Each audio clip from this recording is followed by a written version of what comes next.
I'd like to introduce our speaker today. Cory Limberg serves as the Senior Director of Customer Care for the West Division of Comcast. In his role, he leads the Billing Center of Excellence, operations with over 400 employees serving over 7 million subscribers across 7 different regions. Talk about a whole lot of change. He's responsible for leading the transitional sales activities across other inbound care channels, which also includes all the internal repair support channels, as well as our outsourced partners. Cory has over 25 years of customer operations experience across multiple industries, both international and domestic. Before his current role with Comcast, he was responsible for global outsourcing for Yahoo. Within the industry, Cory has held several leadership roles in the customer care area, field operations, general management, IS, and even marketing. Cory and his wife, Marcy, live in Woodbury, Minnesota with their 2 children, Chloe and Jackson, as well as, and this is a quote, so I can't get in trouble for it, as well as an obnoxiously spoiled dog.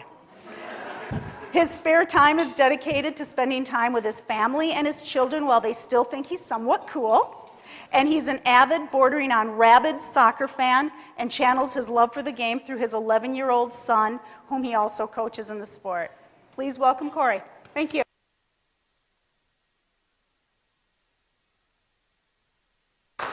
Well, first of all, thank you. I have been a member of WICT off and on for 25 years. When I was at Yahoo, they obviously didn't allow me to carry that chapter forward. So, but I'm excited to be here today. I'm excited to see this many people. I know it's beautiful outside. I know we're at the zoo. I know you got to see a hawk. It's just leaving Shirley, so you don't need to worry anymore. But first of all, thank you for having me, and congratulations. This is a great chapter, and this is a chapter that's gone through an immense amount of change. What I hope to impart today upon all of you is a little bit about my journey through change. It will be a little selfish. I'll share some stories about myself or some events that happened in my life and my career that will border on being deprecating. Trust me, that's my MO. But we'll also hopefully shed some light and give you some insight. Then also I have a video we're going to show as well that is the perfect definition of where we as leaders need to be when we're dealing with change. And it'll help you understand, I think, the whys of it. Why our people do this, why you do this. So I think hopefully you'll walk away today with some very insightful things. But I wanted to start out, if I could, by kind of calling to attention an individual, and maybe some of you have seen this logo before, right? We've all been in this industry for upwards of 30 years, right, Kathy? Right. So Kathy Cheetah, could you stand up real quick? So Kathy Cheetah has been in the industry for 30 years. Comcast just celebrated their 50th anniversary a year and a half ago. We as an industry are, approaching 60 years here coming up soon. And this industry is defined by its change. This is what we go through every day. This is what we're waiting for next, right? We're on the balls of our feet all the time. But Kathy's journey started here at Cable TV North Central. That's a hell of a logo, by the way. And oh, by the way, you try and find this sucker on the internet, it doesn't exist. I looked. And so Kathy started here, and then in the next 30 years, this happened. And here it comes. There it is. So if you think you have a lot of coffee mugs, if you think you have a lot of t-shirts, I dare you to put your collection up against this one. But you look at this, I mean, it's amazing as I started to talk to Kathy and hear about the journey that this metropolitan area went through. It's quite amazing because I've also touched many of those through my journey through this industry. And so it seems like that the further we go away from each other, the closer we get when you start to tie this web together. And one of the things, and obviously everybody knows about the big news last Friday, right? With the Comcast walking away from the merger with Time Warner. And, I can say beyond a shadow of a doubt that the team that I have the opportunity to work with every day is by far the most professionally mature team I've ever seen in dealing with change. Because when you deal with change and you deal with the brands and the logos changing every single day, you better be careful, right? Because the person that you're mad at one day or have a little resentment towards the next day could be your boss the next. And so you walk that line with change, and you be above the line. And we'll talk about the line in a moment. But you always work to be above the line, and I'm proud of them for doing that, because we walked away from Friday's news ready to hit the ground running Friday afternoon. We didn't wait till Monday. Who needs a weekend, right? So I want to now talk a little bit about my journey. I might sit down a little bit because I'm going to ask that I think there's like 57 folks here. I'm going to ask you all to play a little bit of a part for me, selfishly, as my therapist, if you could. I do see my therapist on a regular basis. My wife thinks it's very important, and especially my kids. Who cares about the dog? But because when you get into it, change, I have to say, first of all, I have to start every day. I think I say this driving in the car every morning, is that, hi, my name is Cory, and I'm addicted to change. And it's funny how it comes about. In this industry, I've heard it said several times, 50% of all the leadership in Comcast in this industry is addicted to change. I mean, they love it. Their feet never stop moving. They're all about it. Well, I will say this. The other 50% out there are lying. Because if you're in leadership and you're in this industry, this is what it's all about. If you're not up for this, you're like that goofball that's sitting in Chicago O'Hare Airport that gets on the wrong plane. And as the plane takes off, he says, "Where are we going?" And I've sat next to those people before. You are not clueless people. You are engaged. You are leaning in. And so this industry is all about it. So if you see a leader out there that says, this change is really bothering me, they're lying or they're in the wrong place. Because that's where successful people come from, is people that can adapt to this stuff. So as I look at it, and I look at my own self and my own ability to change, because I got to internalize and reflect on this, first of all, I have to say, I'm not afraid to lean into the unknown. In fact, and I think my team would back this up, is when I get most excited, is when I don't know what the hell I'm doing. Because then you surround yourself with really smart people. But when you have to lean into something, it's a learning opportunity as well. But it's also this opportunity to grow as an individual. So to me, that's when I get most excited. That's when I really up my game and get really creative, is when you put a problem in front of me that is supposedly unsolvable. That's when it starts to get fun. I think the other piece with this is the other part about this idea of being hardwired. And I'll talk about being hardwired in a moment, and how we start out as human beings, as organisms, being frightened to death. That's how you're born. And where you go from there is entirely up to you, and the experiences and the things in your outside world that shape you, that start to drive your ability to adapt to change. And I think the other piece is, and I know Julie would back this up, and I know Terry would, the guy with the headphones over there, is I really get bored easily. I don't have much of an attention span. And I can get pretty complacent. And so I like to stay on the kind of leading edge in the front of things. When people go through change, and this is well documented, I think you've probably all been to a seminar or a class that talked about this.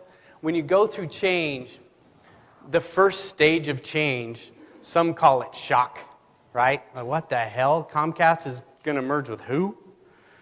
And that resentment phase, kind of, no, hold on just a minute. No, I was perfectly fine with what I was doing just a few minutes ago. Why do we got to go do all this?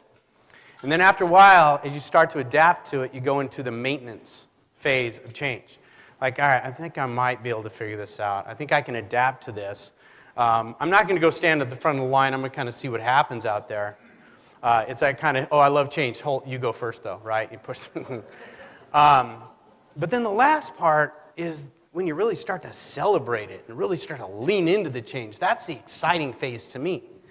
And over my journey through change, what I've noticed is, and it's something I have to be very conscious of, is when I see change, I go immediately to the finish line. I don't stop at step 1. I don't stop at step 2. I go right to step 3. And the way I think I figured this out, and it probably frustrates my bosses every once in a while, because if I start at the finish line and work my way back, then the people coming the other direction that are here to tell me no don't know where the hell I've been.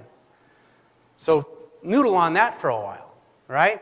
I've already created the solution in my head, and I'm going to rewind this game to get back to where everybody else is. That's what I love. That different approach, different technique is something that I pride myself in a little bit, but that's why I have to see my therapist. Because you get it. So, but what I'd like to do, who has ever seen a presentation in the theme or the format called a pachaka-cha? I have. Okay. I'm not even going to bother spelling it. But a pachaka-cha is just pictures. And what I hope to be able to relate to you today is my story. So I love this because this is me being born. I could never grow a beard if I didn't try like that, but that's me being born. Think about this. You, as a human being, as an organism, you are hardwired to resist change. Why? Because when this dude came out of the cave, something much bigger than that was chasing him. For thousands and thousands and hundreds of thousands and millions of years, we've grown into this to be hardwired to resist change. There's a fear for it. It's just built into you. So as leaders, as you go and work with your people and work with your peers and colleagues, understand that inside of that DNA, somewhere in that twisted pair, there's fear. And you have to work it out through outside forces or through learning. So let's talk a little bit more about me. As I entered elementary school, fear got worse. I couldn't find a picture of Mrs. Skillman, my second grade teacher. But this is as close as it's going to get. She scared the crap out of me. And I remember coming home just thinking, I don't want to be in the front of the class, the middle of the class, and Frank, I want to go to a new school. So, as a 7-year-old, imagine the pain and suffering I went through, right? But somewhere along the line, my defense mechanism kicked in, and I still have it to this day. So when I face people like Mrs. Skillman, I can become the best smartass on the planet. And so somehow that helped me cope. But what it evolved into, I hope, is a sense of humor, right? And that sense of humor helps you cope with change, right? Don't take everything so serious. So Mrs. Skillman taught me one thing, and that was how to cope. How to cope with my fear. How to look internally and say, it really ain't that big a deal, right? Cursive? I haven't written cursive in a long time until I got these boots. All right, so these boots. So there's a story behind this. So when I started in the industry, I started as a customer care agent in Denver, Colorado. And this is about letting go of your sacred cows. If you want to change, you got to let go every once in a while. And so as I started in the industry as an agent, I worked my way up. I had all the bravado in the world as a supervisor. I thought that I knew everything. And one day, the general manager asked me, he said, hey, you know what? We want to put you on a project, but first, don't ever wear these damn boots again. And I believed at that point that these boots were like my superhero cape. I believed that every nightclub and bar I went into in the early 90s, the magic was in the boots. So when you're 21 years old, that's awesome, right? But no, so he said, here's the project. Is it worth it to you to start to grow up and be a professional and lean in to change and be able to accept this and really make a good impression on people? I said, well, what's the project? He said, you know what? We want you to go build payment centers, manned payment centers inside of a Safeway grocery store. Folks, these are back in the days, Kathy, you remember the cable stores, right? People go to pay behind leaded glass this thick. They'd line up around the block to get a filter, right, for the pay-per-view fight, and they'd throw their boxes at the window. I mean, that's back in the day. So I said, you want me to go convince Safeway, this lovely grocer, people are checking out the produce, and they're standing over there with cable boxes who, no one's in here from the press, might have a cockroach in them. Right? Remember those days? I'm sitting there, oh man. I said, do you want, so, okay, all right, cool. So I went and met with Safeway, did all this. And you know what? Letting go of those boots, letting go of my sacred cow, what I held sacred, was probably the most important move in my career, or at least wardrobe change. So I got rid of the boots, right? And so those boots went away, and I embarked upon my next journey. And this is where the outside forces really start to shape you as an individual. So I grew up, and I started in this industry in Colorado, right? Right there. That beautiful picture on top.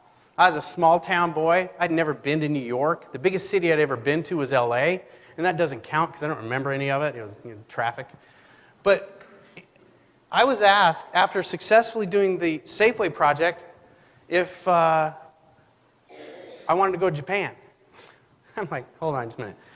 I just put boxes inside of a Safeway. I hired a few people. We put a sign on the outside. What makes you think I can do Japan? I don't speak Japanese. That's number one. But I said, cool, let's do it. And so it was that fear part of it, right? I wasn't smart enough to know I should be afraid of this. I say that in jest because maybe I was. Maybe I was just fearless enough to take the next step. And so I went to Tokyo. I went through 2 weeks of language immersion. All that taught me was how to say a dog and where's the train. Right? I know Inu and Shinkansen. That's what I know. I still know that to this day. So I go to Japan, and so I go, and it's 2 weeks of training, and I get on a plane, and I get there, and in Tokyo, and this was would have been in February, the sun comes up at 3:30 in the morning. That's annoying, first of all, but I learned to adapt to it because it helps with last call. I remember that because then you can find your way home. No, it's not true. It's not true. But I get to the hotel, which, by the way, is right here, right there. I know that because this is the Park Hyatt. Very cool. Did anybody see the movie with Bill Murray? So Bill Murray stayed here, right here. I'm a big Bill Murray fan, but he stayed here. The reason I know that is that morning when I got there, it was dark outside. So I took a taxi from Narita Airport all the way into downtown Tokyo. $350 later. It was a smart move. Nobody told me. So I got there, and I'm sitting in my hotel, and I can't sleep, right? If you've ever traveled internationally, you get it, right? You're all wired. What's going on? Plus, I'm wired and alone.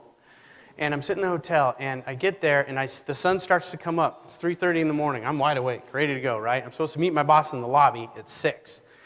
And I pull back the blinds, and this is what I see. And it scared the crap out of me. My jaw hit the ground. I called my mother.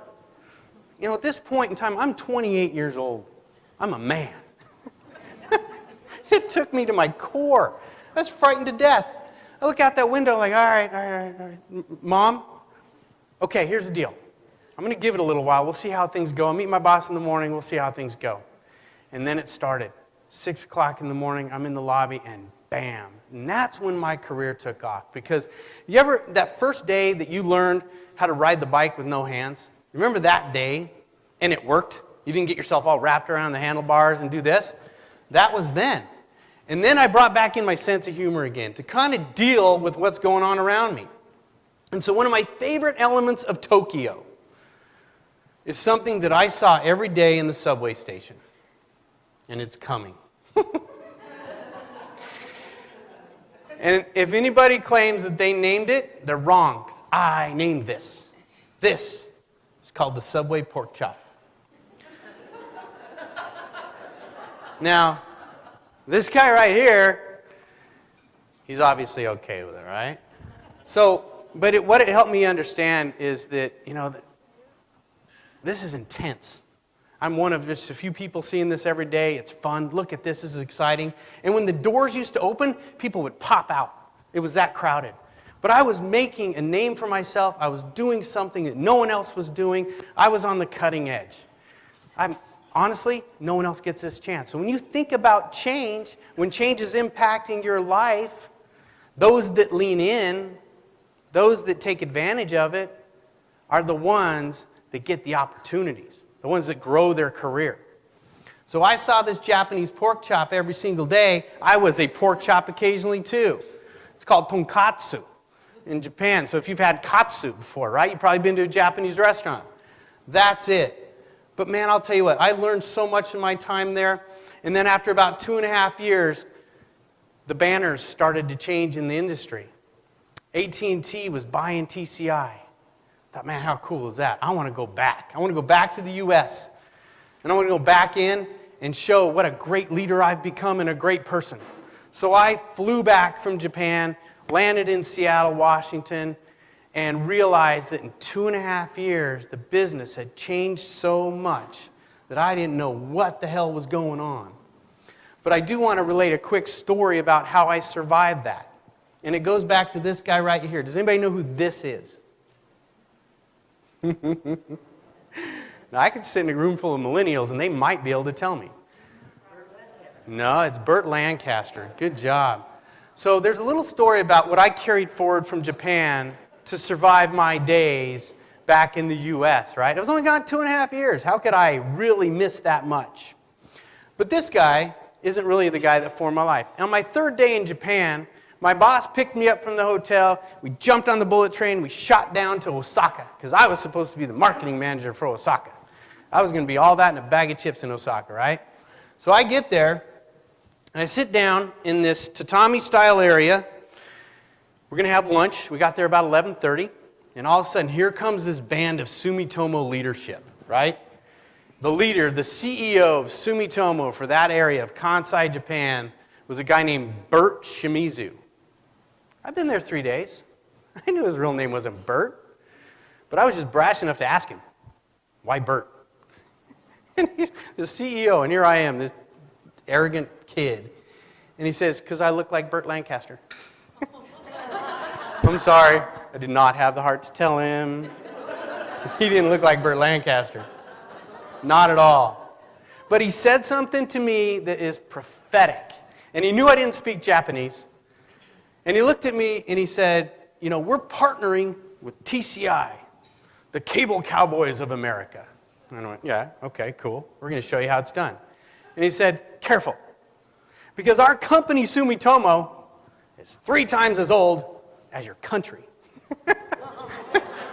I kind of sat there for a minute and put it in perspective. And I thought, oh my God, he's right. His company's 3 times older than America. TCI was only like 30 years old at that time. So put it in perspective. And then, as a nice man, as Burt Lancaster, as I like to think of him now, Burt Shimizu grabbed me and said, you're going to go through a lot in your career. And he said, Ishi no ue ni mo sannen. And I looked over at the translator, and no clue. She said, stay on the stones for 3 years, right? So we all deal with change, and it comes at you hard, and it hits you.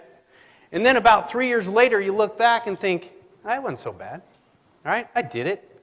I coped. I survived. All of you in this room are survivors. You've been through change. You love change. And if you don't say you don't, I told you already, you're lying, because you do like change, right? You just don't know it at the time. And so Burt's news to me was prophetic. He kind of let me know how to adapt, how to not take things so seriously, how to enjoy it in the moment, and how to put things in perspective. 200 years.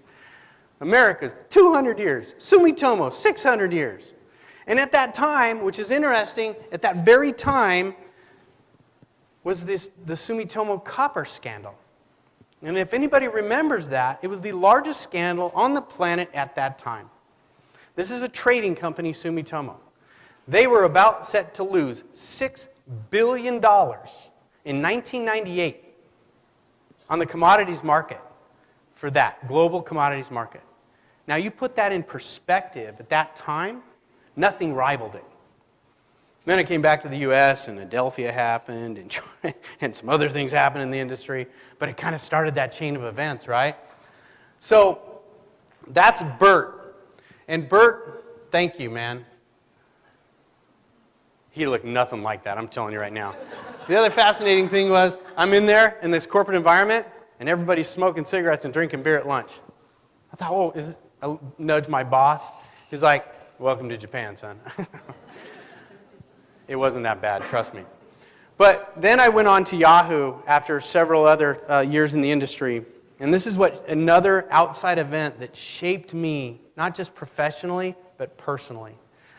Up to this point, before I joined Yahoo, my family was beginning to play the gypsy card on me a bit, right? Because we would just set our roots in and pop, where are we going next, right?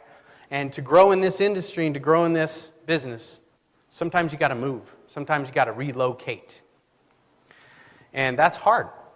Because I think for us, or for me anyway, it seemed easy. It's the next great thing, right? I'm going to jump on my horse and ride.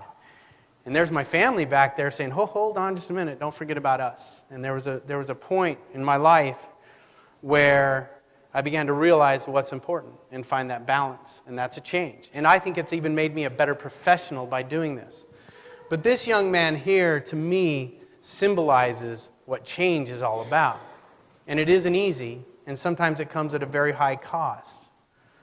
And I'm not equating my changes and my losses and mine to this, but I happened to be in Cairo, Egypt during the Arab Spring. While it was scary, while I honestly believed I was going to be stuck there for several weeks, what I forgot to worry about was how my wife felt in all this. And so, but what I had the opportunity to do while I was there, because it was so raw and change was literally happening on such a big scale, was to ask those being impacted by the change.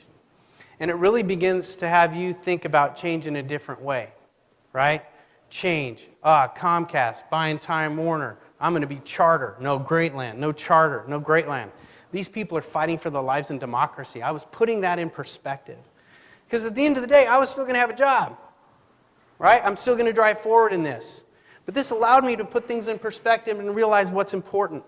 And so when I landed back in the States after that little visit and finally figuring out how to get out of Cairo, my wife reminded me what we're all about and why we do this. And so I immediately made up my mind to stay here and to stop moving them. So then I moved them to Minnesota. But my wife actually liked it because if you lived in Oregon, it's like living in a car wash. It really is. So you come here to Minnesota, and it's like living in a frozen car wash. So it's, what are you going to do? But the great thing about that decision was I got this incredible opportunity to come out here and work for Comcast, who I love the banner. This would have been my second tour with the company. And about 2 years in, it happened, right? Comcast, we're stepping in. We're going to buy Time Warner.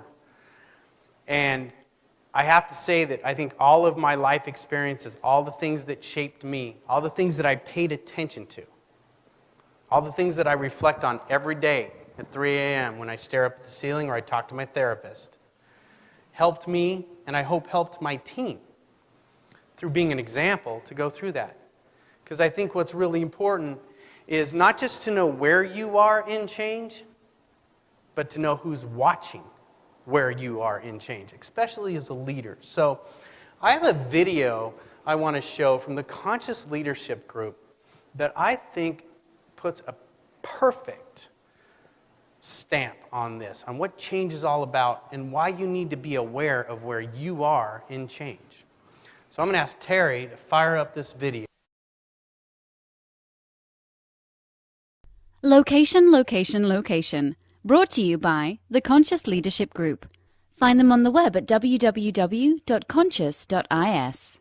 Animation by Graham Franks. www.grahamfranks.com. One question that conscious leaders ask themselves over and over is, where am I? To support leaders in locating themselves as they ask the question, where am I? We offer this tool, a line, a simple black line. At any moment, all leaders and all people are either above the line or below the line. Our location describes how we're being with what is occurring in our life right now. If we're above the line, we are open, curious, and committed to learning. If we are below the line, we are closed, defensive, and committed to being right. Stop right now and simply ask yourself, where am I? In this now moment, am I above the line or below the line? Typically, when people are below the line, they believe certain things about the world. For example, they believe there is not enough. It could be that there's not enough money, or time, or space, or energy, or love. People below the line also believe that their story about the situation is right. People below the line also believe that there is a threat out there. Something or someone is threatening their desire for approval, control, or security. And people below the line see the situation as serious. The deeper below the line they are, the more serious things look. People below the line tend to behave certain ways as well. They tend to cling to an opinion, find fault and blame, gossip, explain, rationalize and justify, get overwhelmed, and avoid conflict or pursue conflict for the sake of winning. When people are above the line, they believe that learning and growing are more important than being right. They believe that all people and circumstances are their allies, here for their growth. They believe that from a distance, almost everything is funny. People above the line live in curiosity, listen deeply, speak unarguably, question all their beliefs, and live a life of play. Now, knowing what you know about being above or below the line, where are you? One thing to know as you consider this question: we are hardwired to go below the line. Literally, our brain is programmed to perceive threat, and when it does, a chemical cocktail courses through our veins, and we go below the line. This reaction was designed to help us survive in the presence of a real threat to our physical survival. An issue for modern-day leaders is that often our brains can't tell the difference between a threat to our physical survival and a threat to our ego or identity. We react and get defensive when we experience a threat to our ego. So in many ways, being below the line is natural and normal. But when we are below the line, we're not in a state, literally brain state, of high creativity, collaboration, innovation, and relational connection. We're simply trying to survive. Leaders today can't thrive if they're in survival mode. So the first activity of conscious leadership is location, location, location. In this now moment, where am I? Telling ourselves and others the truth about our current location begins the great conversation.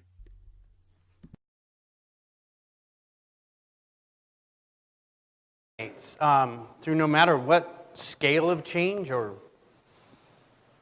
how small, how big, how long, just remembering where you are is important, but also taking care of where others are. It is so important that you do not steamroll people, especially if you're a leader. But my tenets to navigate change in the career, and I hope you kind of see these as well, and I'm sure you followed these, really is, number one, above all things, be human, be fallible. For crying out loud, don't put on a face. Be who you are, be human, and recognize that, we're all kind of hardwired for the chemical cocktail to take over when our egos are threatened, right? There's no more dinosaurs, so we're good there, as far as I know. Be brave. That, to me, is the scariest thing in the world, I think, for organizations. Because we're now grappling, in my organization, with this idea of biased assimilation. This idea of just running with the crowd. It's easier, right? It's so much easier to jump off the cliff as the lemming as the second or 999th lemming. It's hard to be the first lemming, right? He probably doesn't tell you that, but it's true. It's hard to dissent. It's hard to step out in front and say, no, this isn't right. We can do better. So be brave. Be brave to step out there and trust that those around you got your back. Be willing to adapt. Be open to it. Yes, initially respect the stages of change, where you're going and what's in your mind and your heart. But be willing to adapt. Be open to it. And of course, and I'm very good with this, my wife reminds me of this all the time, be okay with failure. I'm okay with failure, especially around, like if I have to fix up things around the house. Oh my God, it doesn't go well. And at all, trust me. And move on. Man, I'll tell you, so many people harbor things, right? And I see it every day. People harbor and they hold on to that resentment. Move on. There are bigger things to take care of. So move on. And of course, above all things, be humble. Pride is wonderful. Everybody should have a little. but don't let it overtake things. Be humble. Humility, I think, is the most important character trait you can have as a leader and as a person that can adapt to change. There was a quote I just actually picked up on them the other day, because I'm convinced at some point I'm going to buy a lottery ticket and it's all going to work out. But this quote really resonates with me because your life may become better by chance, but it will get better by design, right? You are going to get lucky breaks. Man, hold those sacred. But by design is how things really improve. So be in the moment. Be conscious about what you're doing and where you're taking your life, those that are following you if you're a leader, those that are in your family, whatever it is. Just be in the moment. Be conscious of where they are as well. And of course, I think that if you had one practice every day, if somebody asked me, what's the one practice every day that kind of helps me get through change and helps others get through change, it's the art of reflection. You know, and many people do it every day. Some people do it on their way into work in the morning. Radio's off, or maybe the radio's on. I don't know, but you're reflecting, you're thinking about your day. Some people do it staring up at the ceiling in the morning at 3 o'clock, wondering how I could have done that better or what I should have done there. Some people do it with their therapist. I think he's heard the same story like 15 times, but at some point I'll figure it out. And then I think the other piece with this is find a mentor. Because the person that actually got me into Women in Cable back 24 years ago was and still is today, my mentor in the industry, a lady named Ann Montgomery, who is now the head of all European operations for Liberty Global. That's pretty cool. That's a cool job. I could convince my wife to move to Amsterdam someday. I don't know, we'll see. But once you find that mentor, pay it forward. You will find that you will get more out of mentoring than being mentored. It will grow you as an individual much more than you're growing the individual mentoring. Trust me, it's in there. It actually helps your soul. I love to see people be enriched, grow their careers. It means a lot to me as an individual, and it will mean a lot to you as well. And then I said this earlier, this idea of being aware at all times, that all eyes are on you. How you act and change is what your entire group will do. And that could be your personal sphere of influence, and it can be your professional sphere of influence. But always remember, all the eyes are on you. Sometimes you will go below the line. It happens. I do it too. Sometimes I stay there a little bit longer than I should. But know where you are so that you can get yourself back up there to where you can be creative, collaborative, and drive positive change. So I want to, first of all, thank you for this opportunity. It was very cathartic for me. I think it's interesting talking about change. I love doing it. But if there's any questions that people have, maybe there's certain instances that maybe you saw some similarities there, I would be more than happy to answer some questions. It was that good. I know it wasn't. But I want to say thank you very much. I hope the food was good.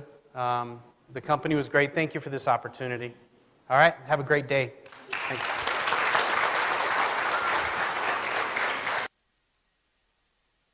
That's all about? All right. What's with that outfit? Here's the deal. How long has that been up there? 2-3 minutes max. Okay, this is my gift to all of you. Because if I wasn't good at change, if I didn't like change, that idiot would still be walking the streets. All right? But let me tell you what you missed here is somewhere down here are the matching socks. This. Man, I told you, that was like a superhero's cape. The boots are down there too, by the way. So, thanks, Thank Julie. you. Thank you very much, Cory.